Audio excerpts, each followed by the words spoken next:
Welcome back to the AI Daily Brief. Today we are talking about the new politics of AI. And I will make note that in general, I have found that most of this audience seems to be proportionally more interested to the practical and business aspects of AI than you are to the general macro issues around AI or the politics of AI. And I try to keep that in mind when it comes to designing the content of the show.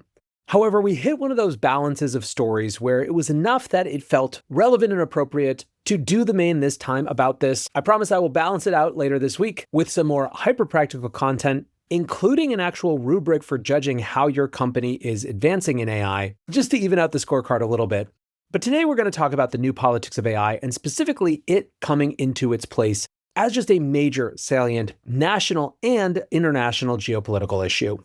As you might not be surprised to learn, part of the context for this is the completion of this deal for the US to take a 10% stake in Intel. This is something that had been possible in the headlines for a little while now, and is the latest in the very frankly beleaguered story of Intel. On Friday, Commerce Secretary Howard Lutnick announced, the United States of America now owns 10% of Intel, one of our great American technology companies. The historic agreement strengthens U.S. leadership in semiconductors, which will both grow our economy and help secure America's technological edge. Thanks to Intel CEO Lip-Bu Tan for striking a deal that's fair to Intel and fair to the American people. As Bloomberg writes, the deal represents a dramatic reversal from earlier this month, when Trump called for Tan's ouster and accused him of being highly conflicted because of concerns over his earlier ties to China. It was those remarks that led to an ultimate sit-down between President Trump and the Intel CEO, which ultimately led to this deal. Trump told reporters at the White House, they've agreed to do it, and I think it's a great deal for them.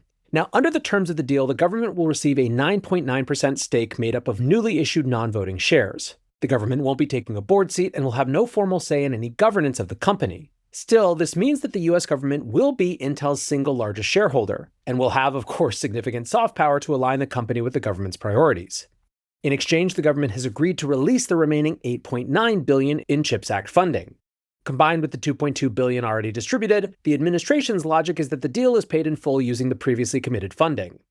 Most people involved in financial markets didn't see it that way.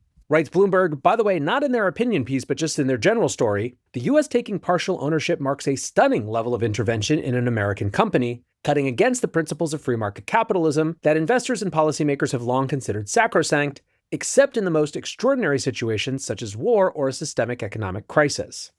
Commentators on X variously referred to the deal as fascism, communism, or just straight-up extortion. California Governor Gavin Newsom shared a meme of Chinese Chairman Trump and noted, the Socialist Republic of America enters a bold new era of government-run businesses. Meanwhile, Democratic Socialist Senator Bernie Sanders saw no problem with the deal, stating, if microchip companies make a profit from the generous grants they receive from the federal government, the taxpayers of America have a right to a reasonable return on that investment. St. Krieger from the Young Turks says, old school conservatives are saying Trump's plan to take a 10% stake in Intel for American taxpayers in exchange for our financial help is socialism. Truth is exactly the opposite. In capitalism, if you invest in a company, you get equity. This is one of the best things Trump is doing. Both parties have given endless subsidies to their corporate buddies, out of our pockets, and only gotten campaign contributions back. That's why sellouts in DC are panicking about their beloved donors. They expect our money for nothing. No, we want shares like any investor. Now, this was a little tongue-in-cheek, but not totally. To refine the argument a little bit from picking your favorite ism and labeling this that, the deal was explicitly done to accelerate the grant timelines in hopes of Intel completing their new fab in Ohio. The company has struggled to get private funding off the ground, in part due to leadership squabbles around fundraising at the board level. CHIPS Act funds were previously tied to progress milestones, so pulling it all forward is a significant gratuity. Still, it's of course understandable why there's so much unease around requiring an equity stake in exchange for government funding. There's been a bit of variable discussion around whether the administration would seek a similar deal with other CHIPS Act beneficiaries like TSMC or Micron. Compounding these concerns earlier in the year, Commerce Secretary Lutnick pushed to establish a sovereign wealth fund by taking equity stakes in exchange for government contracts. While this deal is a pretty mild version of that concept, it suggests that this is a broader government strategy rather than a one-off emergency measure. Stepping back from the ideological argument, analysts also noted that Intel doesn't just need capital, they need customers. Dan Morgan, a senior portfolio manager at Cinevis Trust, said, Trump kind of becomes your salesperson. Bernstein analyst Stacey Ragson wrote in a note, funding a build-out with no customers probably won't end well for shareholders, of whom the US government would be the largest under this situation. Now, at the end of the day, this is of course not just the US government taking a stake in some random tech company. The big question here is whether the US needs domestic chipmaking as a national security imperative or not. Political reporters Sagar and Jetty wrote, "Taking a stake in Intel is much better than the pay-for-play structure for Nvidia and AMD. Intel's managerial decline is a major reason we're so vulnerable on chip manufacturing. If left to the fake free market, we will continue to get beaten by subsidized TSMC, Samsung, and SIMC." The point is that for some observers, where this gets blurry is the national security consideration of domestic chip manufacturing capacity, which takes this out of the realm of just generic debate and into its own very specific situation. Now, it's obviously way outside the scope of this show to get into those debates in general. For our purposes, what's important to note is that AI finds itself once again at the epicenter of an important shift in the political tides that could have big ramifications in the years to come. Now, speaking of that Nvidia deal, their roller coaster ride in the Chinese market continues as they halt production of H20 chips. The information reports that Nvidia has instructed suppliers to stop production related to their China-specific chips. The chips have been, to put it mildly, a political football in both Washington and Beijing all year. The US government had banned H20 exports until this month when the president struck a deal with Nvidia and AMD. The arrangement was that export licenses would be granted in exchange for a 15% cut of sales. Shortly after that, however, China opened an investigation into Nvidia, accusing them of including backdoors in the chips. Beijing later went farther, warning local firms not to use Nvidia chips and to reconsider their orders. That seems to have had an effect, with sources saying that the entire H20 supply chain has been shut down as a result. Those sources added that Nvidia and their Chinese customers are hoping to get approval to sell an updated chip based on the new Blackwell architecture. The Trump administration has flagged that they would be open to a deal provided the new chips have 30 to 50% less performance than US market chips. Trump himself set those parameters after calling the Blackwell chips, quote, super duper advanced. Now, we don't have a good sense of how Nvidia could possibly assure Beijing about the safety of the chips, or whether the prohibition is actually about protecting Huawei from competition. Some outlets are even suggesting that the ban was pure politics, with Chinese officials calling US Commerce Secretary Howard Lutnick's comments that Chinese developers were addicted to Nvidia chips insulting. Jimmy Goodrich, a senior advisor to think tank RAND, said, "China wants to have the best chips, but also wants to have domestic chips at the same time. Those two goals are in conflict with one another. If the US government were to approve a powerful Blackwell chip for China, even at 30 to 50% performance reduction, my guess is we'd miraculously see China forget about security concerns." In an official statement, Nvidia appeared sympathetic to concerns from Beijing.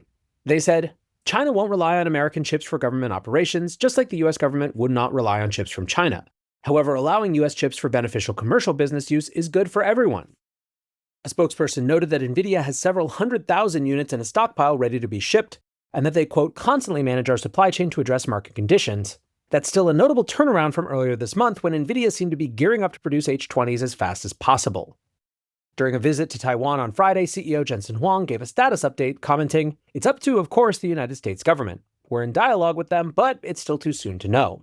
Speaking to Beijing's concerns, he added, "We're surprised by that. They requested and urged us to secure licenses for the H20s for some time." And this is really the other dimension of the political story when it comes to chips. The US is thinking not only about its domestic production capabilities, but also export controls, which in and of itself is a complex set of considerations. Do you focus on denying China access to the most advanced chips, or do you try to expand access and think about model access and chip access as a form of soft power? A recent Reddit post quoted A16Z partner Martin Casado, who said that when startups apply to A16Z for funding, there's a, quote, 80% chance they're using a Chinese open source model. Lastly, bringing the political consideration back home, earlier this week, a group of Silicon Valley investors and builders announced a new AI PAC in advance of next year's midterm elections. The Wall Street Journal writes, Silicon Valley is putting more than $100 million into a network of political action committees and organizations to advocate against strict AI regulations, a signal that tech executives will be active in next year's midterm elections. The big new PAC being announced is called Leading the Future. They wrote on Twitter, AI is already transforming the global economy, and America should lead in advancing a policy governing AI expansion that drives innovation and broad economic growth for working people across the country. Leading the Future and its affiliated organizations will promote policies that unlock the transformative and economic benefits of AI. LTF and its affiliated organizations will oppose policies that stifle innovation, enable China to gain global AI superiority, or make it harder to bring AI's benefits into the world, and those who support that agenda. In their announcement press release, LTF got a little bit more detailed about how they plan to operate. They write, LTF will operate through a structured ecosystem of federal and state super PACs and 501c4 issue advocacy organizations, giving it maximum flexibility to engage in the 2026 election cycle and beyond. The federal and state super PACs will focus on independent expenditures to support candidates aligned with the pro-AI agenda and ensure America leads the world in AI innovation and oppose those that do not. These efforts will span both primary and general elections, aiming to reshape the political environment around innovation policy. The C4 organizations will lead proactive policy development, legislative scorecard production, grassroots engagement, and rapid response campaigns to counter misinformation and anti-innovation narratives. They plan to begin their operations in New York, California, Illinois, and Ohio, and will expand into a national footprint throughout next year. Leading the Future is led by Zach Moffat, previously founder and CEO of Targeted Victory, which has raised over $2 billion and served over 1,000 campaigns since 2009, as well as Josh Vlasto, who was previously press secretary to U.S. Senator Chuck Schumer and chief of staff to New York Governor Andrew Cuomo.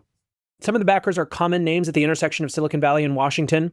Ron Conway wrote, "I'm excited to be part of leading the future. AI is so important it transcends Democrats and Republicans. It is in America's interest to lead. The only thing that stands in America's way are bad policies that will cause America to lose its lead to China. We have to play to win. Imagine if we're not all on the page when it came to the race to the moon. We would have never even made it to the launch pad." A newer participant in this political game is OpenAI president and co-founder Greg Brockman. He writes, "My wife Anna and I are supporting Leading the Future because we believe that AI can massively improve quality of life for every person and every animal. We believe the goal of AI policy should be to unlock this outcome. That means taking a balanced view, which we think of as optimistic realism, towards achieving AI's benefits. We're excited about the future." Now, so far, Leading the Future hasn't gotten specific around any particular issues or positions that it's going to be focused on, but I would expect this to be the very first of a lot of AI-related political activity heading into next year's midterms. One of the things that was really interesting about the presidential election last year was how little ultimately AI factored in. There were grand concerns around disinformation and deepfakes, none of which really came to bear. Also, as much as people were theoretically interested in the issues of AI, they were still pretty firmly in the realm of the future last time. What'll be interesting to see this time around during these midterms is how much those issues actually come home to roost in the here and now. Will AI-related job loss be something that people actually care about in Congress and Senate races in the heartland of America? Will competition with China be something that politicians actually talk about?